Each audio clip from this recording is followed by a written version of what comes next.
Hi friends, welcome to another vlog. இந்த வீடியோவில் இன்றைக்கி என்ன பார்க்க போகிறோன்னா, நம்மளாம் மேரேஜ்க்கு முன்னாடி எப்படியெல்லாம் இருந்திருப்போம், அதை பற்றி தான் நம்ம பேச போகிறோம். ஒரு 3 டேஸாக எங்கள் மெய்ட் வரல, அதாவது எங்கள் ஹவுஸ் ஹெல்ப்பர் வரல.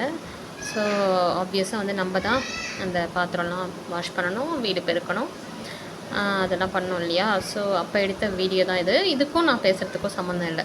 நான் இதை பற்றி பேசுகிறேன்னு நினச்சிக்காதீங்க. அதுக்கப்புறம் ரொம்ப லென்த்தியாக இருந்தாலும் நீங்கள் ஸ்கிப் பண்ணிவிடுங்க. நான் என்ன சொல்ல வரேன்னா, அப்போல்லாம் நம்ம மேரேஜ்க்கு முன்னாடி நம்ம அம்மாலாம் நிறைய கூப்பிடுவாங்க இல்லையா வேலை செய்கிறதுக்கு. நம்ம பண்ணவே மாட்டோம், எப்படியாச்சும் எஸ்கேப் ஆக தான் பார்ப்போம். ஏன்னா நம்ம டிவி பார்த்துட்ருப்போம். நான்லாம் அப்போ ஒர்க் பண்ணிகிட்டு இருந்தேன். ஸோ ஒர்க் பண்ணிகிட்டு இருக்கும்போது லீவில் வருவேன் இல்லையா, சாட்டர்டே சண்டே அந்த மாதிரி, இல்லை ஆஃப் வரும்போது வருவேன். அப்போ வீட்டுக்கு வரும்போது நீ கொஞ்சம் பாரு, சமையல் செய்கிறத கற்றுக்கோ அப்படின்னு சொன்னாங்கன்னா, நம்மளுக்கு அந்த டைமில் ஜாலியாக இருக்கிறத விட்டுட்டு இப்போ கூட நான் போய் அதை பண்ணணுமா அப்படின்னு சொல்லிட்டு நான் போக மாட்டேன். இப்போ பார்த்திங்கன்னா எல்லா வேலையுமே செய்ய சொன்னால் கூட செய்வோம். அந்தளவுக்கு இப்போது எக்ஸ்பீரியன்ஸ் வந்துடுச்சு. பட் அப்போ சுத்தமாக ஒன்றுமே தெரியாது. அதுவும் எங்கள் அம்மா இந்த மாதிரி வாஷ் பண்ணுறதுக்கெலாம் கூப்பிட மாட்டாங்க, இதெல்லாம் அவங்களே பார்த்துப்பாங்க. ஏன்னா எங்கள் வீட்லேயும் அப்போ இருந்தே வேலை செய்கிறவங்க இருந்தாங்க. ஸோ ஹெல்ப்பர் இருந்தாங்க. ஸோ அது ஒரு பிரச்சனை இல்லை. பட் மற்றபடி மற்ற வேலை எல்லாமே இருக்கும் எங்கள் அம்மாவுக்கு. யாராவது வந்துகிட்டே இருப்பாங்க வீட்டுக்கு. ஸோ அவங்களுக்கு டீ போட்டு தரணும். நம்ம ஊர்லெலாம் யாராவது ஒருத்தர் வந்தாலே, ஒரு ஃப்ரெண்ட்ஸோ இல்லை பக்கத்தில் யாராவது வந்தாலும் ஃபஸ்ட்டு டீ தானே போட்டு கொடுப்போம். அந்த மாதிரி வேலையே எங்கள் அம்மாவுக்கு முக்கால்வாசி நிறைய இருக்கும்.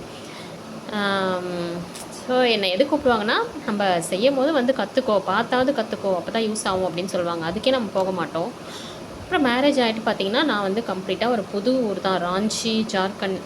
ஸோ இப்போ நீங்கள் மேரேஜ் ஆகிட்டு ஒரு மும்பை, டெல்லி ஆர் ஏதாவது ஒரு அப்ராட் போயிருந்தாலோ, இல்லை நல்ல ஒரு சிட்டி, நல்ல டெவலப்டு சிட்டிக்கு போயிருந்தாலோ உங்களுக்கு எல்லா திங்ஸுமே கிடைக்கும், அவைலபிளாக இருக்கும். பட் நாங்கள் வரும்போது ராஞ்சியில் அந்தளவுக்குலாம், அது சிட்டி, அது ஒரு கேபிட்டல் தான், ஸ்டேட்டுடைய கேபிட்டல் தான். பட் அந்த அளவுக்குலாம் டெவலப் ஆகாத டைம் தான் அது. ஸோ நாங்கள் 2017 நான் மேரேஜ் ஆகி வந்தேன். ஸோ எங்கள் அம்மா சொல்கிறது கற்றுக்கோன்னு சொல்லுவாங்க இல்லையா, அதுக்காக நான் சொல்ல வரேன். இப்போது ஒரு மாவு நம்ம கிரைண்டரில் போடுறோம் புதுசாக அப்படின்னா, அது கூட எனக்கு அவ்வளோவா தெரியாது. ஃபஸ்ட்டு ஸ்டார்டிங்கில் எங்கள் மதரின்லாம் இருந்தாங்க, அவங்க ஒரு முறை போட்டு போயிட்டாங்க, அவங்க கிளம்பிட்டாங்க ஊருக்கு. ஸோ நெக்ஸ்ட் டைம் ட்ரை பண்ணும்போது எப்படி வரும், ஒரு முறை போட்டால் வந்துடுமா? கண்டிப்பாக வராது. ஒரு 4-5 முறையாவது நம்மளுக்கு போட்டால் தான் அந்த மெத்தடாவது நம்மளுக்கு தெரியும் இல்லையா. ஸோ நம்ம ஃபோனில் கேட்போம். ஃபோனில் கேட்டும் ஏதாவது டவுட் இருக்கும். இதை இப்படி பண்ணலாமா, அதை அப்படி பண்ணலாமா, இதை குறைச்சி பார்க்கலாமா, ரைஸை இல்லை உளுத்தம் பருப்பை குறைக்கலாமா அப்படின்னு நிறைய டவுட் வரும். எப்படியோ போட்டோன்னு வச்சுக்கோங்க. அதில் இன்னொரு என்ன பிரச்சனைனா, இப்போது நான் சொன்னேன் இல்லையா, நீங்கள் ஒரு சிட்டி டெவலப்டு பிளேஸில் இருந்தீங்கன்னா உங்களுக்கு அந்த ரைஸ் அண்டு எல்லாமே கிடச்சிரும். இங்கே அப்படி இல்லை. என்ன ரைஸ் இவங்க யூஸ் பண்ணுறாங்கன்னு நம்மளுக்கு தெரியாது. நம்ம புதுசில் ஹிந்தி அவங்களுக்கு மட்டும்தான் தெரியும், ஹஸ்பண்ட் மட்டும்தான் தெரியும். எனக்குலாம் ஹிந்தி சுத்தமாக தெரியாது. ஸோ நம்ம போய் கேட்கக்கூட முடியாது ஒருத்தவங்ககிட்ட, நீங்கள் என்ன யூஸ் பண்ணுறீங்க அப்படின்னு. இங்கிலீஷில் பேசலாம். பட் ஸ்டார்டிங்கில் நம்ம அவ்வளோலாம் பேச மாட்டோம் இல்லையா, புதுசுன்னா எப்படி இருப்போம் அந்த மாதிரி தானே இருப்போம். நாங்கள் இருந்ததே குவார்ட்டர்ஸ் தான். ஸோ இங்கே என்ன ரைஸ் வாங்குறாங்கலாம் தெரியாது. இவங்களும் போய் எல்லாம் என்ன வாங்குறாங்களோ அப்படி ஒன்று சாப்பிட்றதுக்கு ஒரு ரைஸும் இட்லி ரைஸ் ஒன்றும் வாங்கிட்டு வந்தாங்க. நான் அதே மெஷர்மெண்ட்டில் நான் போட்டு பார்த்தேன், எனக்கு சுத்தமாக வரவே இல்லை. என்ன தப்பு பண்ணேன் என்னெல்லாம் எனக்கு தெரியல. அதுக்கப்புறம் அது செட் ஆகவே ஒரு 2 இயர்ஸ் ஆச்சு. மேக்ஸிமம் சொல்லணும் 2 இயர்ஸே ஆயிருக்கும். அதாவது இந்த ரைஸில் கண்டிப்பாக இட்லி வரும், இந்த ரைஸில் கண்டிப்பாக நம்மளுக்கு சாப்பாடு அப்படியே நம்ம போடலாம், சூப்பராக வரும் அப்படின்னு தெரிஞ்சுக்கவே 2 இயர்ஸ் ஆச்சு. ஏன்னா நான் ஒரு 5 to 6 months தான் இங்கே இருந்திருப்பேன் ஸ்டார்டிங்கில். அதுக்கப்புறம் நான் டெலிவரிக்கு போயிட்டேன் ஊருக்கு. ஏன்னா இங்கே அவ்வளோவா பார்க்க முடியாது இல்லையா, அம்மா அப்பாலாம் இங்கே வரமாட்டாங்க. ஸோ நாங்கள் ஊருக்கே போயாச்சு. அதுக்கப்புறம் நான் ஒரு 1 year கழித்து, 1.5 years கழித்து வரும்போது ஓரளவுக்கு டெவலப் ஆயிருந்துச்சு. இந்த சிட்டி கொஞ்சம் டெவலப் ஆயிருந்துச்சு. அப்போ ஸ்டார்டிங்கில் வரும்போது பார்த்திங்கன்னா ஒரு 1 kilometerக்கு ஒரு ஹாஸ்பிட்டல் தான் இருக்குமே. அப்புறம் கடைகளும் அவ்வளோலாம் இருக்காது. காலேஜுக்குன்னு சில கடைங்க இருக்கும். பட் அதெல்லாம் பேசிக் திங்ஸ் தான் நம்ம வாங்க முடியும். அந்த மாதிரி தான் இருந்துச்சு. அப்புறம் நான் ஊருக்கு போயிட்டு வரும்போது கொஞ்சம் டெவலப்பாக இருந்துச்சு. அப்புறம் ஒரு 1 year பார்த்திங்கன்னா அந்த இது வந்துச்சு இல்லையா, கோவிட் டைம் 2019. அப்போ போயிட்டு வரும்போது ஓரளவுக்கு என்னடா இது இவ்வளோ ஹாஸ்பிட்டல்ஸ் வந்துட்டுருக்கு அதுக்குள்ளே அப்படின்ட்டு, மறுபடியும் நான் 2020 டிசம்பரே ஆகிடுச்சின்னு நினைக்கிறேன் நாங்கள் வரும்போது. அப்போ நிறைய ஹாஸ்பிட்டல்ஸ் வந்துருந்துச்சு. அப்போ கூட மால் அந்த மாதிரிலாம் கிடையாது.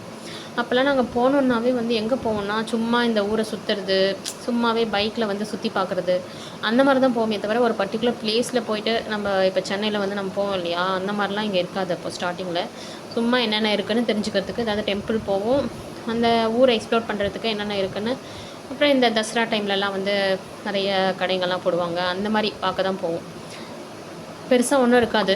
ஸோ ரைஸு வெரைட்டி நான் சொன்னேன் இல்லையா, ரைஸை தெரிஞ்சுக்கவே வந்து 2 இயர்ஸ் ஆயிடுச்சு. அதுக்கப்புறம் சில ரைஸ் பார்த்திங்கன்னா, நம்ம சாப்பிட்ற குக்கிங் ரைஸே வந்து சிலது தான் வந்து டேரெக்டாக இது நாங்கள் எங்கள் வீட்டில் வந்து குக்கரில் வைப்போம். எங்கள் அம்மாலாம் அப்படி தான் பண்ணுவாங்க. அதே பழக்கம் தானே. நான் வந்து ட்ரை பண்ணும்போது சில ரைஸ் தான் வந்து குக்கரில் வரும், சிலது வடித்தா மட்டும்தான் வரும். அதுவே கொஞ்சம் நாளைக்கு அப்புறம் தான் கண்டுபிடிச்சோம். அப்புறம் தான் ஓகே இந்த ரைஸ் தான் நம்ம வாங்கணும் அப்படின்னே நம்ம ஃபிக்ஸ் பண்ணுவோம். அப்புறம் பார்த்திங்கன்னா இட்லி ரைஸ் போடலாம். இட்லி ரைஸில் அதே மாதிரி தான். ஸ்டார்டிங்கில் நான் வரலன்னு சொன்னேன் இல்லையா, அதுக்கப்புறம் பார்த்திங்கன்னா ஒரு இந்த ரைஸில் விலை கம்மியான சில ரைஸ் இருக்கும், அதில் ட்ரை பண்ணி பார்த்தேன் 4:1 மெஷர்மெண்ட்டில். அதுக்கப்புறம் அது வந்துடுச்சு.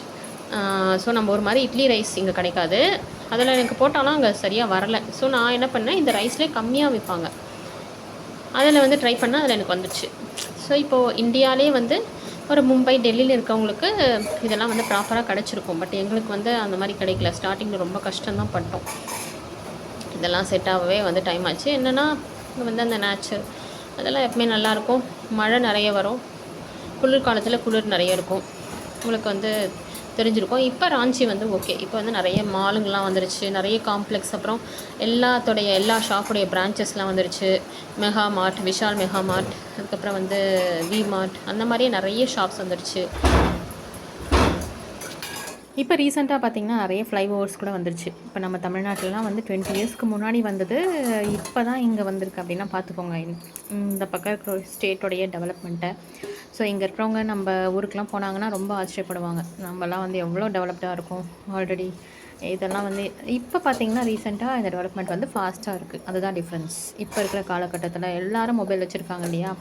இங்கே கூட பார்த்திங்கன்னா அவங்க வந்து வெல்த்தியாக இருக்க மாட்டாங்க, பட் கண்டிப்பாக இந்த ஆண்ட்ராய்ட் ஃபோன் இருக்கும், எல்லாமே வச்சுருப்பாங்க, எல்லாமே வேணும்னு நினைக்கிறாங்க. ஸோ அதுக்காக அவங்க கஷ்டப்படுறாங்க, அதை வாங்கிக்கிறாங்க.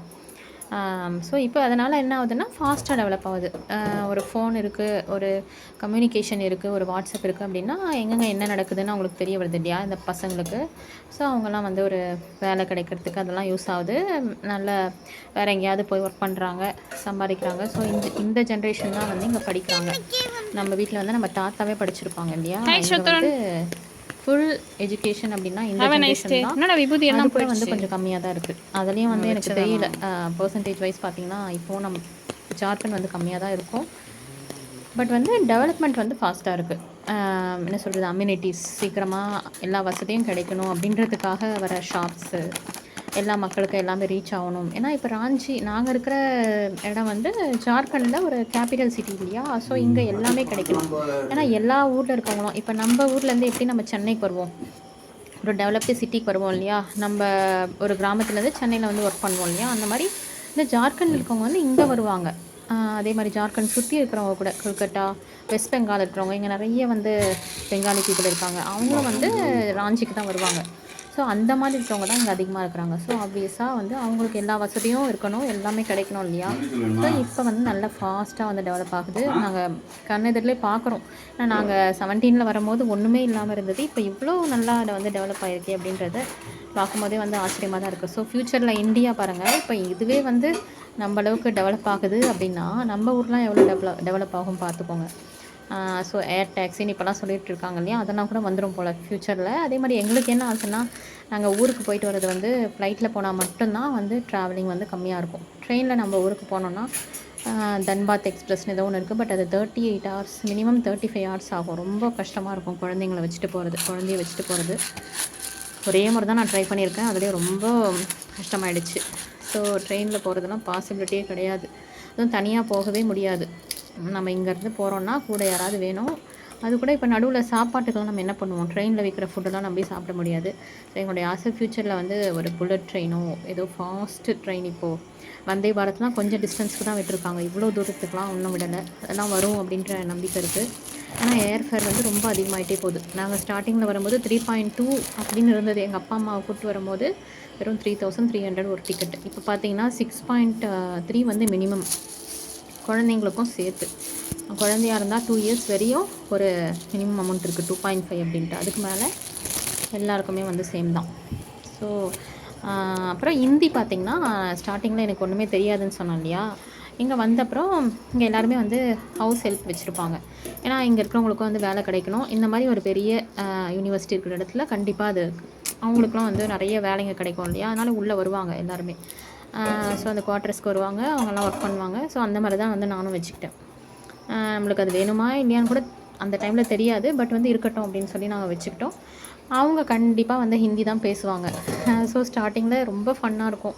அவங்க வந்து நல்லா பேசுவாங்க, நல்லா பழகுவாங்க. பட்டு சில டைமில் என்ன பேசுகிறாங்கன்னு நம்மளுக்கும் புரியாது, நம்ம சொல்கிறது அவங்களுக்கும் புரியாது. ஒரு முறை வந்து அவங்க லீவ் சொன்னதே எனக்கு தெரியலன்னா பார்த்துக்கோங்க. அடுத்த நாள் நான் ஃபோன் பண்ணி கேட்கும்போது அவங்க சொல்கிறாங்க, நான் ஆல்ரெடி இதை தான் உங்ககிட்ட சொன்னேன், நீங்கள் கவனிக்கலை, உங்களுக்கு தெரியல அப்படின்ட்டு சிரிக்கிறாங்க. ஸோ நம்மளும் வந்து சிரிக்க வேண்டியதான், வேறு என்ன பண்ண முடியும்? இன்ஃபார்ம் பண்ணாமல் எடுத்துட்டிங்களே அப்படின்னதுக்கு அவங்க சொன்னாங்க, இல்லை நான் சொல்லிட்டேன், உங்களுக்கு தான் புரியலை அப்படின்னு. நையா இங்கே அப்படின்னு சொன்னது லீவுக்கு தான் சொன்னாங்கன்றதே எனக்கு தெரியல அந்தளவுக்கு. இப்போ பார்த்திங்கன்னா நான் நல்லா பேசுகிறேன், ஓரளவுக்கு 80% நல்லா பேசுகிறேன். அப்புறம் 80% புரிஞ்சுக்கவும் முடியும். அப்புறம் லெட்டர்ஸும் வந்து ஓரளவு கற்றுக்கிட்டேன். ஏன்னா சிவத்துறனுக்கு சொல்லித்தரும்போது நம்ம கண்டிப்பாக தெரிஞ்சால் தான் வந்து நம்ம அவங்களுக்கே வந்து சொல்லித்தர முடியும், அவங்க எழுதுறது கரெக்டானு செக் பண்ண முடியும். அந்த மாதிரி வந்து கற்றுக்கிட்டது தான் லெட்டர்ஸ்லாம். பட் லெட்டர்ஸில் ஒரு 70% தான் எனக்கு தெரியும். சிலது கொஞ்சம் சேர்த்து படிக்கும் போது டக்குன்னு இப்போது நம்ம தமிழ் பேப்பரை பார்த்தோன்னே அப்படியே நம்மளுக்கு மதர் டங் தெரியும் இல்லையா? அந்த மாதிரி இதில் தெரியாது. மெதுவாக நம்ம எழுத்து கூட்டி தான் படிக்கணும். அந்த மாதிரி லெவலில் தான் நான் இருக்கேன். அது கூட கற்றுக்கலாம், அதெல்லாம் பெரிய விஷயம் இல்லை. பட்டு ஹிந்தி வந்து உங்களுக்கு வந்து பேச தெரியணும், புரிஞ்சுக்க தெரியணும். அதுதான் ரொம்ப முக்கியம் இந்த மாதிரி அதர் ஸ்டேட்டில் இருக்கும்போது. அப்புறம் காய்க்காரங்களாம் வருவாங்க இல்லையா? அவங்களாம் வந்து சப்ஜி வாலின்னு சொல்லுவாங்க. அவங்ககிட்ட காய்க்கு பேசும்போதும் இப்போ 1/4 கிலோக்கு எவ்வளோ, 1/2 கிலோக்கு எவ்வளோன்னு கண்டிப்பாக தெரிஞ்சால் தான் நம்ம வாங்க முடியும். இல்லைன்னா அவங்க ஒன்று கொடுத்துட்டு போயிட்டே இருப்பாங்க காசு. அப்புறம் மார்க்கெட்டில் போய் வாங்கினோன்னாலும் கண்டிப்பாக தெரியணும். பேரண்ட்ஸ் அண்டு அது பரவாயில்ல, அது வந்து இங்கே இருக்கிற ஸ்டாஃபுடைய ஒய்ஃபாக தானே இருப்பாங்க. ஸோ அவங்களுக்கும் இங்கிலீஷ் தெரிஞ்சிருக்கும், இங்கிலீஷில் பேசிக்கலாம். பட்டு மற்றபடி கம்யூனிகேஷன் உங்களுக்கு வந்து ஊரில் நல்லா எக்ஸ்ப்ளோர் பண்ணணும், கொஞ்சம் இன்ட்ரெஸ்ட்டாக இருக்கணும், எல்லாத்தையும் பற்றியும் தெரிஞ்சுக்கணும் அப்படின்னா ஹிந்தி வந்து மஸ்ட்டு. அப்படி தான் நானும் வந்து அந்த மெய்டுக்கிட்ட பேசி தான் ஃபஸ்ட்டு ஸ்டார்டிங்கில் தப்பாக பேச ஆரம்பித்தேன். நான் வந்து அதுக்கப்புறம் அதுக்கிட்ட கதை பேசுகிற அளவுக்கு போயிட்டேன். அவங்க கூடவே கதைலாம் பேசுவேன். அந்த அளவுக்கு அவங்க வந்து க்ளோஸ் ஆகிட்டாங்க. அப்புறம் நாங்கள் இங்கேயே வந்து உள்ள குவார்ட்டர்ஸ் வேறு வீடு மாதிரி வரும்போது அவங்க எங்களோட கண்டினியூ பண்ண முடியல டிஸ்டன்ஸ்னால். ஸோ இப்போ வர மெயிலும் பார்த்திங்கன்னா அப்படி தான். பட் சில விஷயம் இந்த நம்பர்ஸ் அண்டு சேலரி அதெல்லாம் பேசும்போது கொஞ்சம் நான் வந்து இவங்ககிட்டே விட்டுருவேன், இவங்களே பேசிக்கிட்டோம் அப்படின்னு. ஏன்னா நம்ம பேசுறது புரியாது. ஸோ இதுதான் வந்து என்னுடைய பாஸ்ட் எக்ஸ்பீரியன்ஸ். இந்த வீடியோ உங்களுக்கு வந்து கொஞ்சம் லென்த்தியாக இருக்குதுன்னு தெரிஞ்சால் நீங்கள் ஸ்கிப் பண்ணி கூட பாருங்கள். இதுவரையும் யாராவது நான் பேசுகிறதெல்லாம் கேட்டிருந்தீங்கன்னா ரொம்ப தேங்க்ஸ், ரொம்ப நன்றி அவங்களுக்குலாம். அப்புறம் இந்த மாதிரி யூஸ்ஃபுல்லான வீடியோஸ் நான் போட ட்ரை பண்ணுறேன். ஏதாவது இந்த மாதிரி பேசுகிறதுல யூஸ்ஃபுல்லாக போடுற மாதிரி ட்ரை பண்ணுறேன். ரொட்டீன் வீடியோஸும் ஷேர் பண்ண ட்ரை பண்ணுறேன். ஏன்னா நான் அவனை வச்சுட்டு இப்போ நான் ட்ரைபாடில் எடுக்கிறது எனக்கு கொஞ்சம் கஷ்டம். காலையில் ரெடி பண்ணும்போது முடிஞ்ச வரையும் எடுக்கிறத நான் ஷார்ட்ஸில் போட்டுட்டு தான் இருக்கேன்.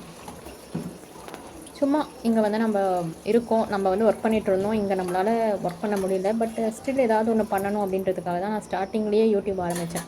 ஏன்னா நம்ம லாங்குவேஜாவது நம்ம பேசணும் இல்லையா?